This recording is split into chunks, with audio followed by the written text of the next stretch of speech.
Again.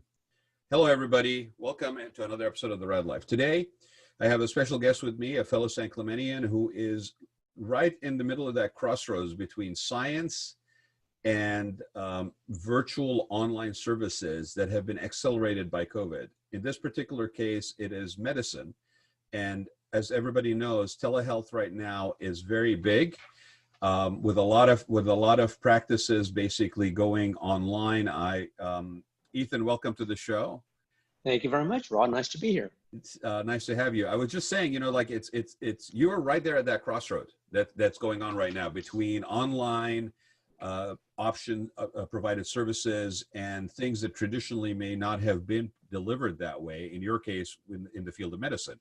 And I was just sharing that my recent experience with my father and my mom before she passed away, accelerated by COVID.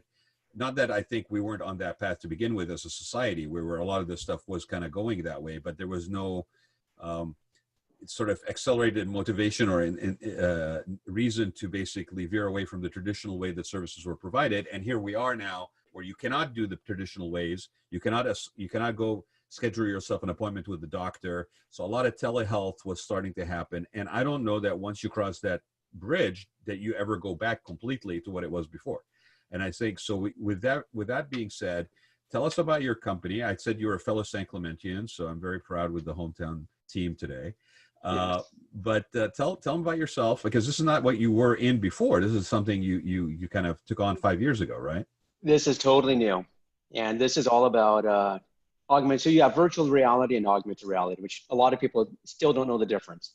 Virtual reality is like when you have a headset on and everything is a digital world. You're living inside a game or a virtual shopping center, which you and I were talking about. Yeah. And then you have augmented reality, which is when you take something that's digital, created through computer animation, and you superimpose that on the real world. So it's a combination of the two. So for a whole host of reasons, we decided about 4 or 5 years ago that it would be great if women who were looking at plastic surgery, specifically breast augmentation, could see a rendering, a virtual image of their breast superimposed on their real body. And they could look into a virtual mirror. People have seen these things with wardrobes and eyeglasses. If a woman can look into a mirror, see her breast superimposed back on her, and then the doctor could change the shape and size of what she sees in real time to augment a verbal conversation. So what I like to say is we're transforming a verbal discussion into a visual experience. Well, and Ethan, that comprehension mod is it's noted visual modality of communication is about 8 times more effective. Well, sure. I was just going to say that just to kind of lay some background for people that are listening to this, is that up till that point, right now, what it is you are shown before and after photos. Yeah. It's other people, and what you're saying is that personal connect between what it would be for me, and again, this is there's a whole bunch of reasons for basically breast augmentation or plastic surgery, where it's it could be cancer, it could be a mommy makeover, it could be a whole bunch of reasons that are motivating this. But with that being said, it's a very personal decision. And the patient is being asked to basically make a decision based on what the effect was maybe for somebody else. So what you're doing is saying, let's give you as close as possible prior to procedure a reference point of what your expectations can be. Yeah, absolutely true. And you're right. I mean, I should have prefaced it. Plastic surgery it's global. There are all kinds of reasons behind it. But at the end of the day, you have men and women making a decision to have an invasive procedure done that's going to be relatively permanent. This is a big deal, right? And it's expensive. Right, and it's expensive. And so not only where are your reference points, right? Just exactly what you said, Raad. What are your reference points to, here I am today, and here's what I'm hoping I'm going to look like. So not only are you relying on pictures or drawings or somehow trying to convey an image between you and your surgeon, but at the end of the day, unless you have an image of what that projected outcome is, what you have is 2 different images. You have the surgeon's image, what they think they can do, and the patient's expectation of what he or she thinks she's going to get. Those are 2 very different things. I'll share this with you. In my field of interior design, right?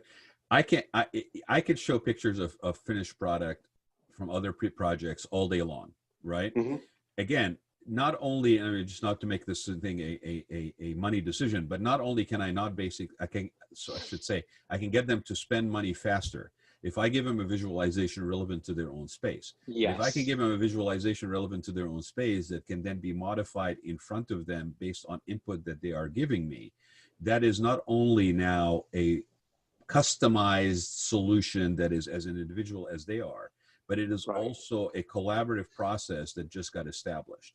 And the purposes of the, the image and, the picture is worth 1,000 words is actually absolutely true, but it also it leaves a little bit less room for misinterpretation, missed expectations.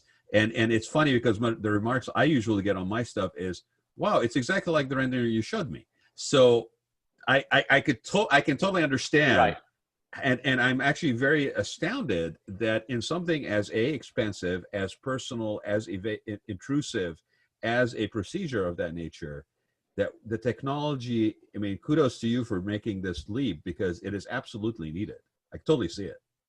Right. I mean, that's a great analogy, what you're talking about. And not only do you have a shared expectation, but as you said, you have a back and forth. It's a collaborative process, and you're Yeah. establishing trust. Yeah. They now, because at some point you're still going to be, as the provider or the purveyor, you're still going to have to take on the heavy lifting, right? You're still going to have Yes. to do that, but you now have a person, in this case a patient, that is genuinely at much more at ease, and Yep. you have a roadmap of what their expectations are. Otherwise, I mean, most people will I'll tell you, most people don't know what they don't want until you show it to them, and then they'll know they know they don't want it, right? Let That's right. alone what they want, right? So visualization is very difficult for a lot of people to see, and visualization, I think the point you were making is, even if you can visualize, there's two visuals: what I think it's Yes. going to be and what I, as a professional, think from experience I can achieve. But those two are not necessarily the same unless you have some tool Right. to help you get there. And then there's also comprehension. I mean, so I'll give you an example. This might be a little bit, it's a tiny bit graphic, but not too much so. A very common situation is a woman who comes in, she has small breasts, and they're set a little bit wide across her chest. And she comes in and she wants, larger breasts, Yeah. and she wants cleavage because she's never had it. So she's wanted this her whole adult life. It's a common occurrence, and there's a common problem. You can't move what Mother Nature has given you. If Mother Nature has her tissue on the outside of your chest wall, you can't take that tissue and move it. But what you can do is you can, based on where you put the implant pockets, you can create some cleavage by placing the implants closer together. Right. The problem is, if you do that, you're taking that tissue and you're forcing the tissue outwards, meaning that nipples and areolas are going to be pointed outwards. This is a hard thing to explain to a woman whom, for her whole adult life, has wanted cleavage. Well, and maybe using a visual reference of somebody else that is not like basically the makeup of whom is not like hers. And so her expectations are not Yes, based on what's possible in her particular condition, but it's just what she has exactly. seen. And so to get her to let that go and actually understand that maybe there's more that's more fitting for her. You're Yep. right. I totally get it. Now, in this case, our system is built like a virtual mirror. You can look at yourself, for this example, as a doctor is describing the situation that I just described to you. Instead of using my hands and pointing and stuff like this, Yeah. she's looking at herself and she's seeing her breast move based on the conversation. Here's what would happen if we created more cleavage, and now she sees her breast doing like this. So she's like, Right. I do It's not want that. And so you describe and you educate. And you can imagine, verbally, it's hard to change someone's mindset that they've had for 10 or 15 years. Oh, I totally do. Yeah. Visually, how long does it take? Seconds. Second. And especially if they are engaged in that, in terms of giving you instant feedback. And I know it doesn't really speak to the skill of a surgeon with performing surgery, right, or augmentation, but the fact that you can respond to them in real time and show them how, based on the feedback they gave you, you modified and enhanced your proposed solution. That is I mean, at the end of the day, it's a trust built. There needs to be a trust, right? Any transaction has to have a trust basis.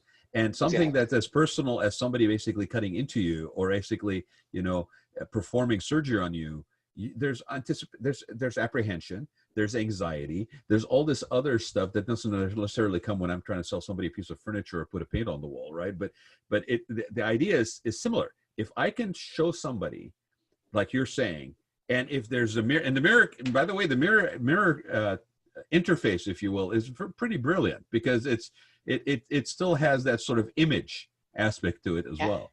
And it's fun. It's fun, right? Yeah. I mean, it's an oh wow. I mean, what does a Right. patient do when she sees herself and she sees her own breasts on her person and they start moving?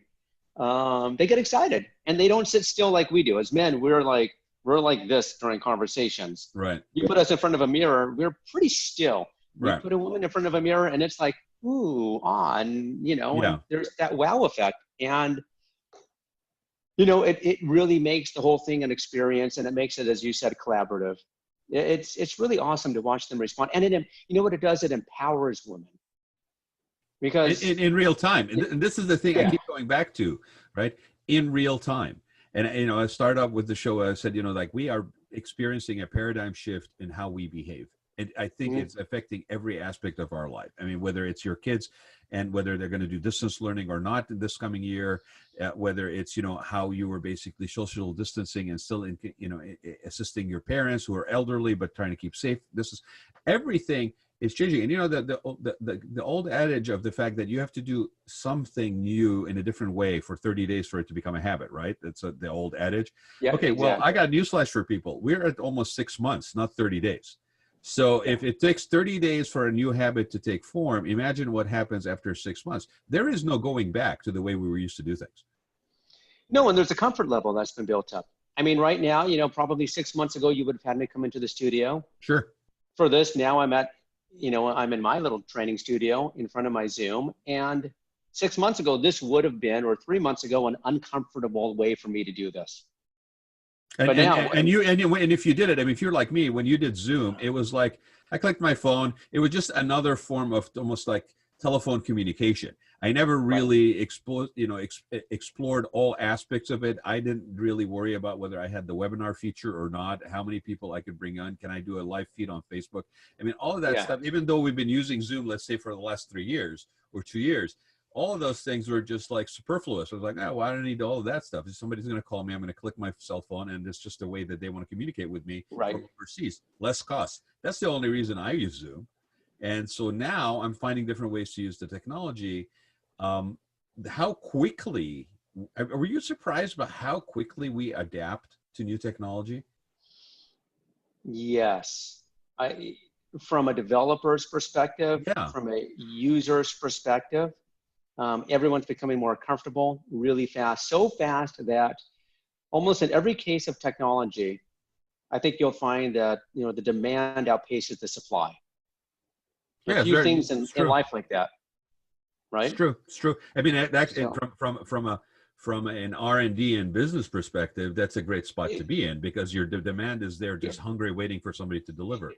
Absolutely. And from a startup company, I mean, when technology companies like mine start up, we don't start up like traditional companies. Right. We are not organically growth driven.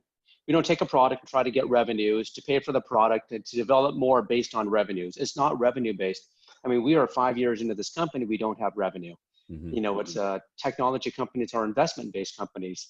So you're looking for a total addressable market. You're guys like me, I spend 80% of my time chasing money. Meeting with high net worth individuals. We're at the point now I'm beginning to meet with venture capitalists, private equity firms, investment bankers.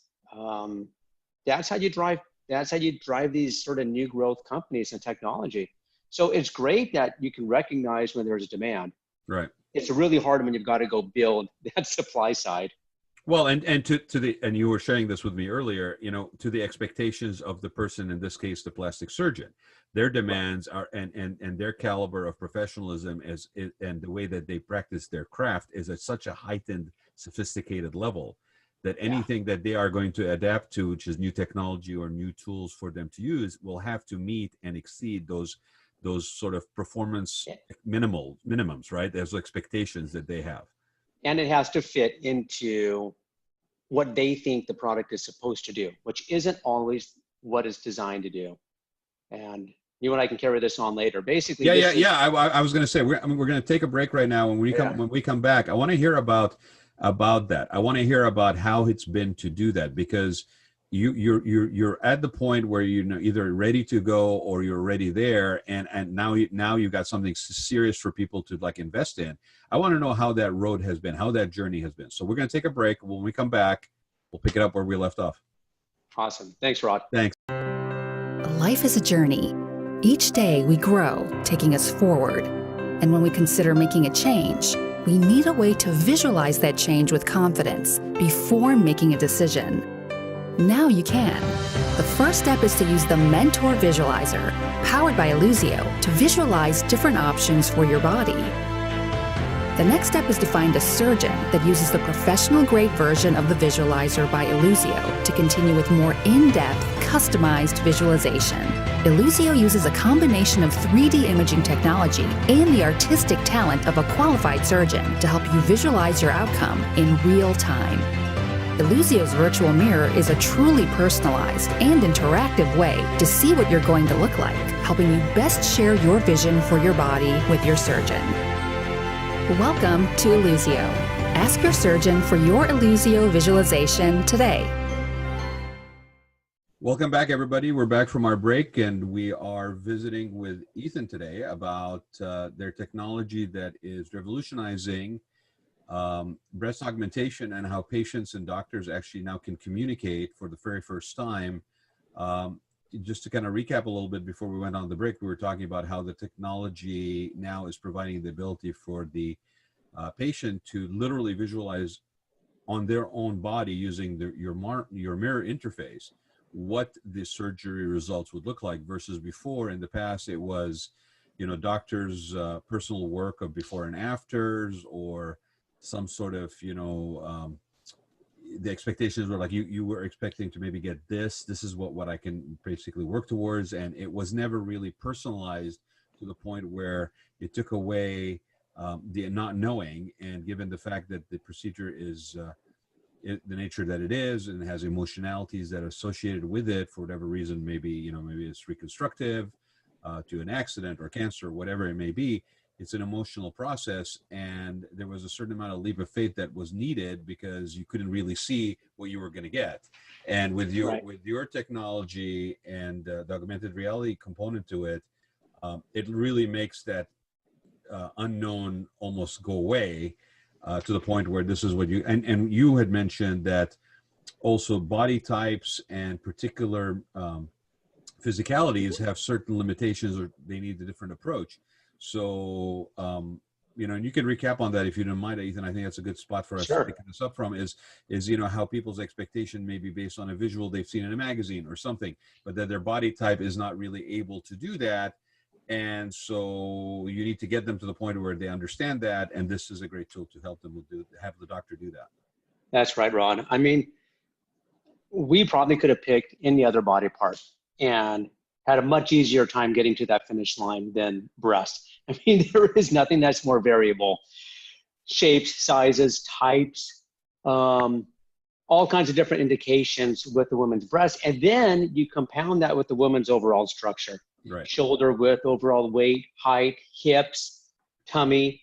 So the beautiful thing about a virtual mirror is a woman can step closer and just see her breast, or she can step further away and she can see the breast relative to her whole body. Well, and for people that are listening to us have this conversation, it's probably be the fact that it's two guys having a conversation about this, but right, but the thing that also fascinated me is when you told me, actually, I mean, this is how serious this is in terms of like the aid that or the possibilities that this allows to happen, is you were telling me, and I was astounded by the statistics, how many surgeries or how many procedures are actually just not satisfactory and basically leads to additional, I mean, what was the percentage? It's 20% end up in reoperation. So one in five procedures ends up in reoperation. And that's, I'm assuming, is not because of the doctor's situation. And in a lot of cases, it may be like, non-satisfying results. I mean, is there data on that? there is a lot of data, and they don't quantify how the 25 or 20% breaks down, but it's largely accepted, so suggested and accepted by the industry that that's largely due to just simply wrong shape, wrong size, wrong, the wrong size implant chosen. So typically what happens is, again, your instincts are correct. The doctors are not doing a poor job at what they do. They do a very good job. The problem is that they're doing a very good job of what they think is the best thing for that patient. The patient has separate expectations. So there's just no way without some type of visualization to have the same image. Well, and let's just add the fact that, this isn't something that's instantaneous, and there's a healing period, there is a recovery period. So then to have that sense of, well, it's not exactly what I wanted, or, right, it's more than I wanted, it's not really what, not what I expected. And it's, like you said, the doctor's not at fault. I mean, they tried to the best of their ability to communicate. And let's, if you will, let's take this out of the realm of plastic surgery and the realm of breast augmentation. Think about it, and anybody who's listening, this is for the purpose of people that are the audience, is that, think about it in terms of visualizing anything. Okay. And I'll go back to, again, my area of my wheelhouse, if you will. Okay. I can sit there and I can explain to somebody how their room addition is going to look like on the back of their house, or their backyard redo is going to look like on the back of their house, or, appropriately these days, what their office is going to look like when they use it for Zoom. I can explain that to them in words all day long. A lot of people, even the most imaginative, sometimes have a hard time visualizing. And that's really what we're talking about, is visualization, right? And then visualization also filters through a whole bunch of things like pre-existing biases. I could say red to you and you may think crimson. It's like there's so many variations to how we visualize in our mind's eye. And so the only way to really establish a benchmark, a line of expectations, I find, even in what I do, is to literally do a visualization, a rendering, if you will, a three-dimensional walkthrough, some sort of representative visual that is specific to that particular situation. I can't show you a backyard of a house that has basically, let's say, I don't know, 2,000 square feet of a backyard, right? And then tell you that your backyard that backs up on a wall and you barely have any grounds at all is going to look like this. It's just that you're not going to expect that. I can show you something that is appropriate, but it's still not your backyard. It's the same thing, like having a visual tool to not even just close a sale, but to able to communicate better is invaluable, and regardless what the field is. And when it comes to something like this, where, I'm not digging in the dirt in your backyard, and if I make a mistake, I'll dig a deeper hole. This is somebody basically that's going under for a procedure that is only going to get the full reality of what that procedure did to them, and whether the expectations were met after the recovery, after the swelling is down, all of that stuff. And if you're not satisfied at that point, you have one of two options. You got to live with it and never really be satisfied because, God, I just didn't get what I wanted. Oh, well. Or that 20% that goes back for, return surgery. The cost alone is a factor. The time and emotional impact is a factor. So let's talk about this technology and the road to get to where you have gotten. Like, I'm sure it wasn't like a quick fix to get this technology to merge. It wasn't, and we started down one path and we ended up in another. And the reason is the doctors. The doctors expected this to be technology that was a true representation of their patient. We started with a piece of composite animation, not a 3D photograph of a patient. Half of them said that was good. The other half said not good enough. And for people who don't understand what that is, what is that? Yeah, let me describe it. So we're projecting an image of a woman's breast back on her as she looks in a virtual mirror, basically using a TV like a mirror so she can see herself. Yeah. We were projecting on her a default piece of animation. It was not a picture of her. It was just a picture of breast, and we can change the color and the shape to look like her and then to in real time change it even further to look like what the possibilities are. Okay. Over the past 12 years, again, driven by the market, we took it upon ourselves, and thankfully we reached this milestone, which was to find a really cool, really technically advanced 3D camera, Okay. where we can 3D capture a woman's actual breast. And then that's part of it. You know, you have a picture of a breast. It's in 3D. If it's on a computer screen, you can rotate it. But that's not to say that the computer knows how to add roundness or cleavage or Right. sag to that image. So there are roughly 10,000 data sets in that image. We had to teach the computer how to place every one of those data sets, so then we can then tell the software how to move the left nipple or roundness or cleavage or sag or any of these things. So that was a very, formidable task to be able to do that. But now we've done it. And at this stage, what we do is we actually capture an image of an actual patient. It takes about 2 minutes to process data. Mm-hmm. And now we can actually manipulate her, a photograph of her own breast back on her. So this is interesting because every surgeon, I would assume, has their own technique. They have their own, if I'm remembering this correctly, the conversation I've had about this is, with reconstructive surgery or with aesthetic surgery, you seek out a particular doctor because they have a certain skill, a certain speciality, right? So you're developing a tool to help these doctors. How sensitive is this technology to that specific uniqueness that professional basically brings to the table? A fantastic question. All right. And this is where we really differentiate from where doctors sort of think we need to be and where we want to be. A doctor thinks this is a tool to help them pick out an implant. And that's a discussion for a whole nother day. That's a difficult situation. How do you pick the right implant for a patient? Our tool is an artistic tool. We've created something that artistically a doctor has. Think of it, if you're designing a home or a backyard, you have 13 different things you can put in that backyard. And this gives you the ability to draw it. Right. That's what we do. We have 13 different characteristics of the way, a breast is moved, the shape and size of it. And the doctor can draw it or create it. Again, moving an image of the woman's real breast, but creating whatever is in their mind. So their procedures, their techniques, their tactics differ from one doc to another. Illusio just gives them the tool to visually represent it. And then let me switch gears really fast, because you keep mentioning reconstructive surgery, which is fascinating to us. It is a direction we're going. We're not quite there yet, but it's soon. Mm-hmm. There are just some technical things we have to make. But now let's put aside the idea of the doctor and the implant and the communication and just look at the visual tour. Right. That this would enable a woman to get on arguably one of the worst days of her life. She just got diagnosed with cancer. Right. And we're going to help show her in 5 minutes. She's watching herself in a virtual mirror.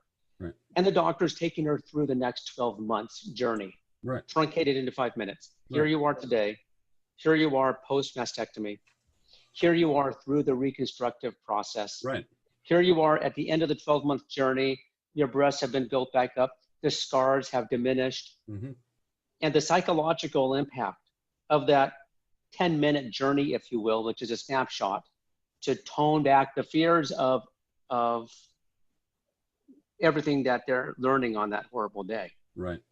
And I've spoken to women, and I've told them about the vision, and women who are through the process, after or even during, and and tears. I mean, it's really, really emotional, really impactful. Ethan, I mean, I have members of my own family that have had to go through this process, and thank God, if there's a silver lining to that a lot of them have gone through it, is that when one of them goes through it, the ones that had gone through it before act in a very, very strong first degree of separation support system, right? I mean, there's a lot of emotions that go on. It is a very traumatic time, And it add to the fact that sometimes the procedure, they decide to do this procedure as a preventive procedure because they come from a family that has a history of cancer.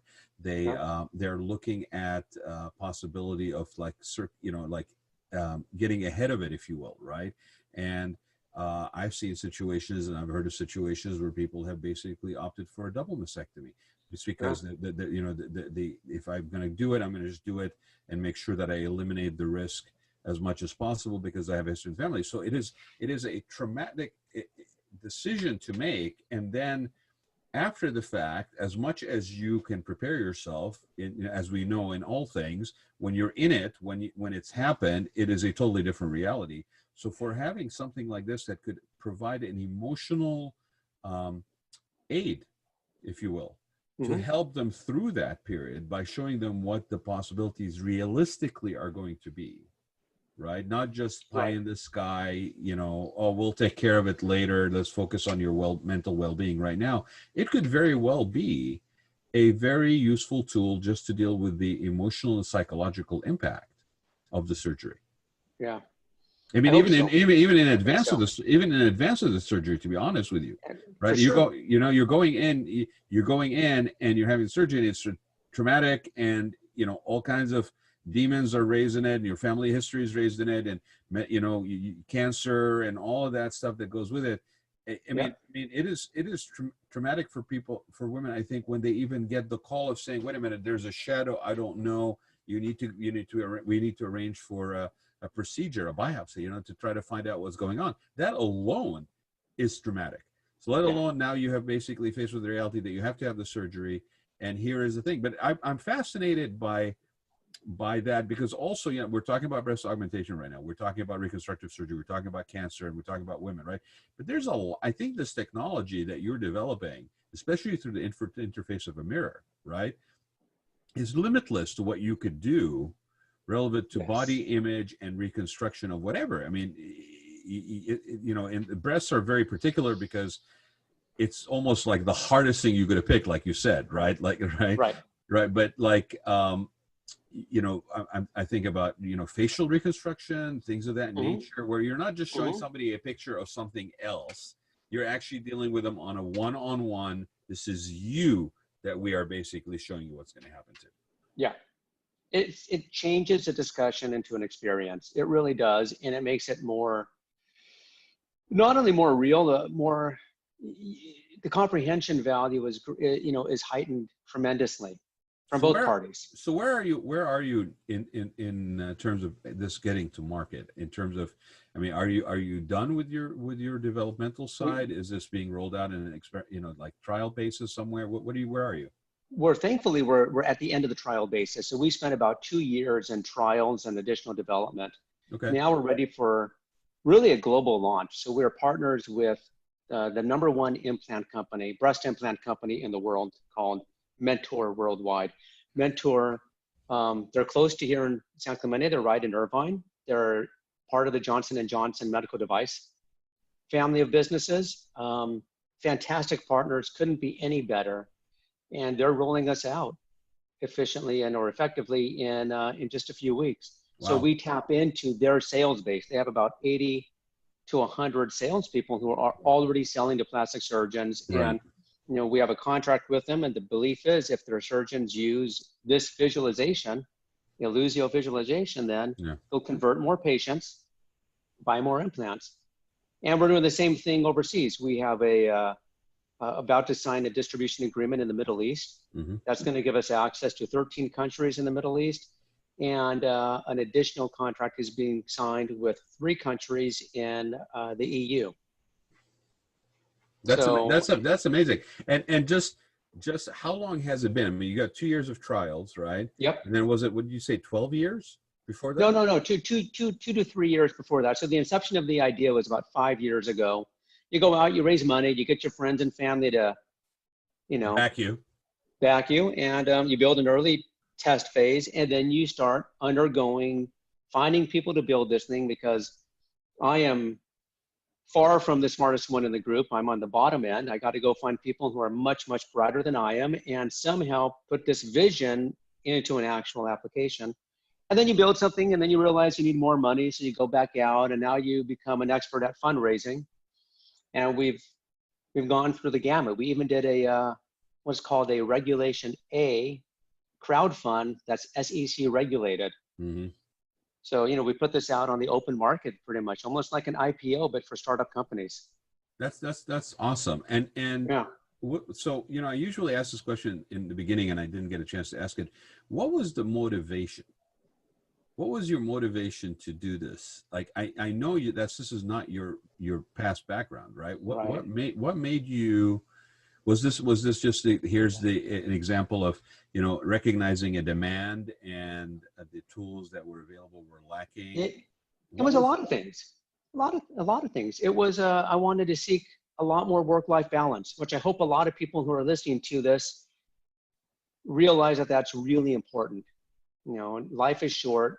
And if you have to pivot in your life once in a while, make adjustments to that so that you can enjoy day to day, spend time with those you love. It's an important thing to do. So I did that, got introduced to the technology, applied to non-medical stuff, and realized there's got to be something really cool, sort of a pragmatic use of augmented reality.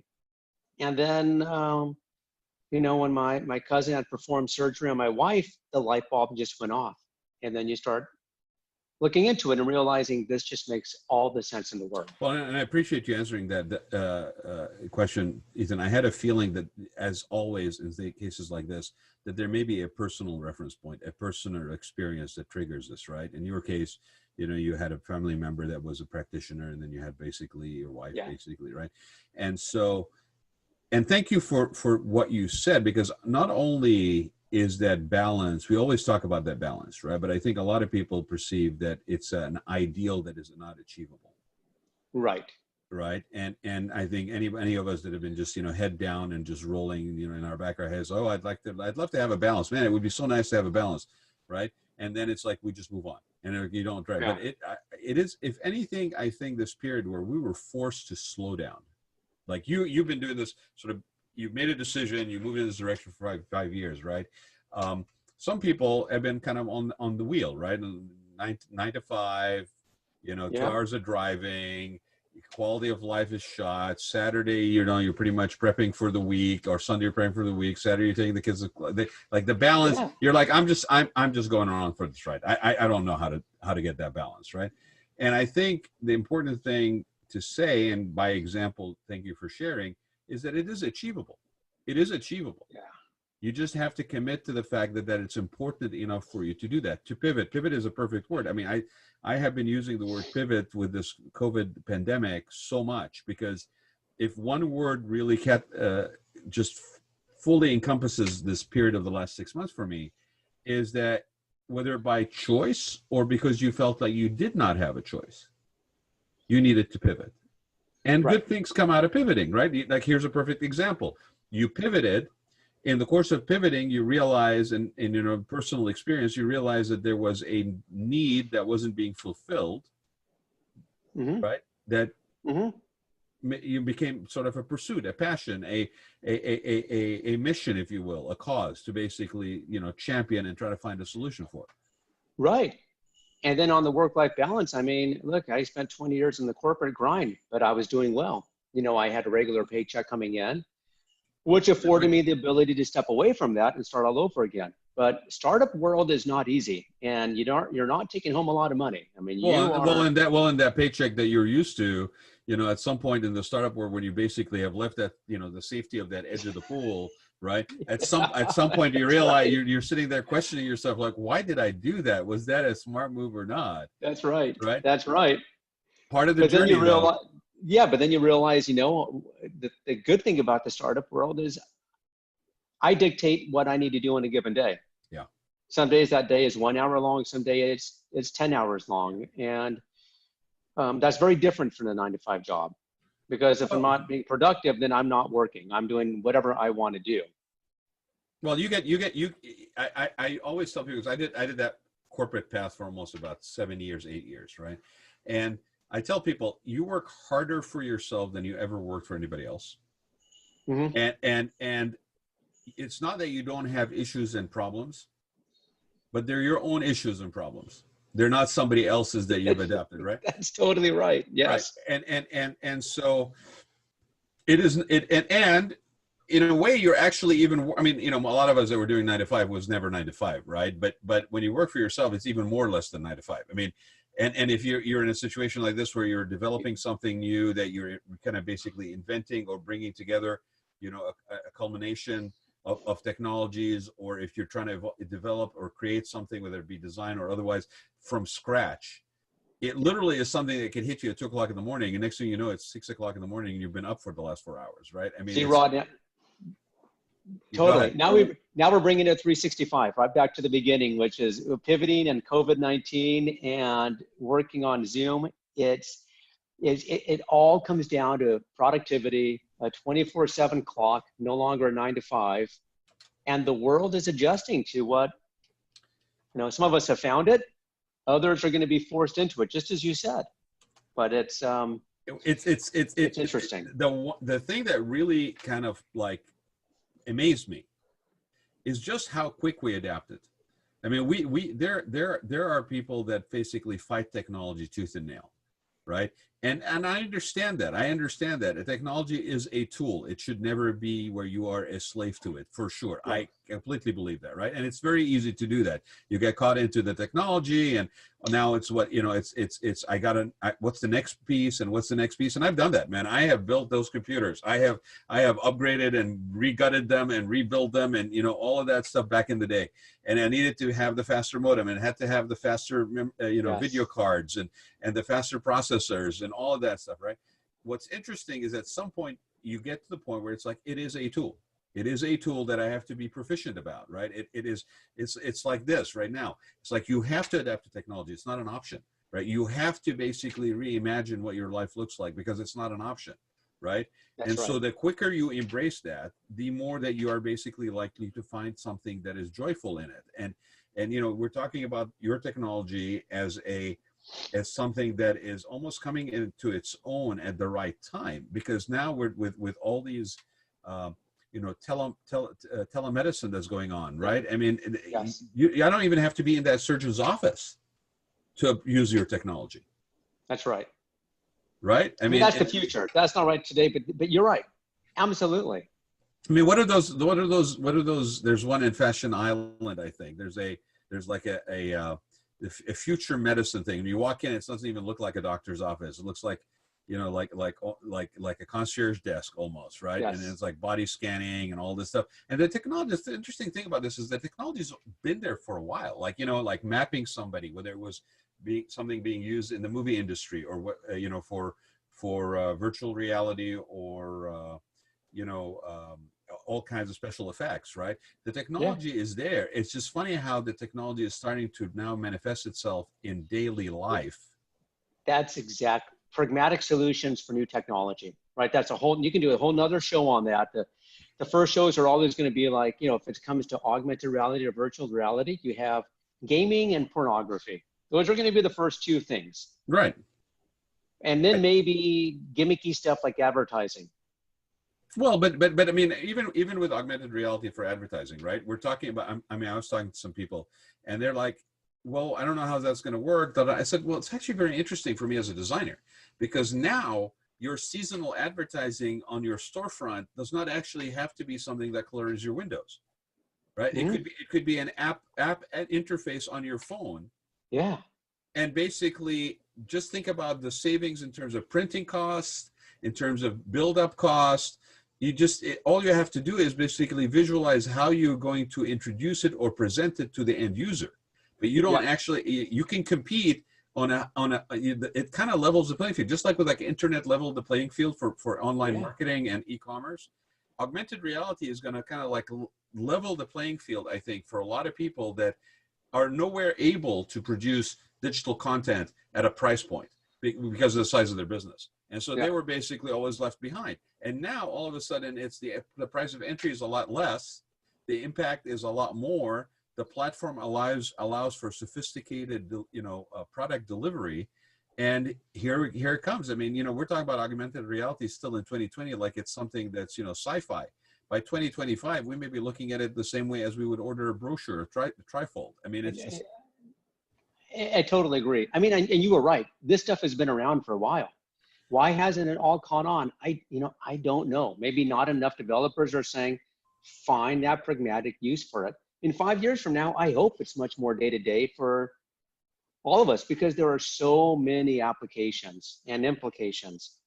Well, your solutions are, they're also, I think, going to be appealing because it's a high price product, or service, I should say, right? I mean, there's money that is of a certain amount that is involved. And I think a surgeon, for example, will look at this as possibly a unique value proposition that if they adapt it, it elevates them in their ability to deliver service to their client, right? To the patient. I think it will be embraced because it gives people an advantage in the course of giving them an advantage, not only for their business, but also for how they communicate. And, I got some doctors in my family. I got to tell you, we pick on engineers for being, kind of like limited in their social skills and communicating. I think doctors have the same issue like that, right? Yes. And I can say that because I've got both. I got engineers and doctors on both sides, right? I will share with you this as we're wrapping up, and it'll show you kind of an interesting scenario where how things sometimes manifest. Like you saw something, you were not in the field, you pursued it, and here we are sitting here talking about it as a success. And I'm wishing you all the success with this because I think it is going to be pretty successful. I'll share with you a story of a gentleman that I met when I basically was redesigning the Juice It Up stores. The last economic downturn, they were all struggling. They lost half of their inventory, and we needed to really reimagine their company and reimagine the stores, cut down on cost of production, of build out, and all that good stuff. Because at the end of the day, they're selling a franchise, right? Mm-hmm. So I got to know the gentleman who owned the company at the time, Mr. Frank Easterbrook, quite well. And I'm like, Frank, how did you get into the smoothie business, right? And because he didn't strike me as somebody who was like, from that side of things. What are you in food and beverage? No, he was an engineer. You were an engineer. Okay. He was an engineer for Mars. Okay. They built facilities for basically the confectionery and the chocolates and all this stuff. And he worked with them for years, right? I said, okay. Well, do they pay really well? Because, I mean, you own a company now. You got 200 location, franchise location stuff. He goes, well, they paid well. But what made him the money that basically then he went and bought this company from, that was started actually by a couple of guys from Cal State Fullerton, right? Just it up, is he recognized, because he has doctors in his family, and every time they would get together and sit around the dinner table and they would be talking, they would talk about the frustration they had with sutures, right? Mm-hmm. Because they're in there, they're performing surgery and they needed sutures, and there's the clamp and the staple and all this stuff, and at the time, they all came in the same color. So the guy basically put his engineering cap on, because he was the only non-doctor sitting around the table.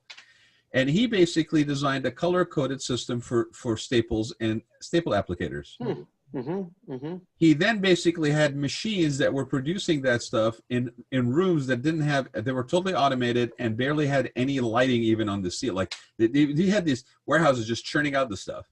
And then he turned down and sold the company to a major pharmaceutical company. That's fantastic. What a great story. And then took that money and basically put it in Juice It Up.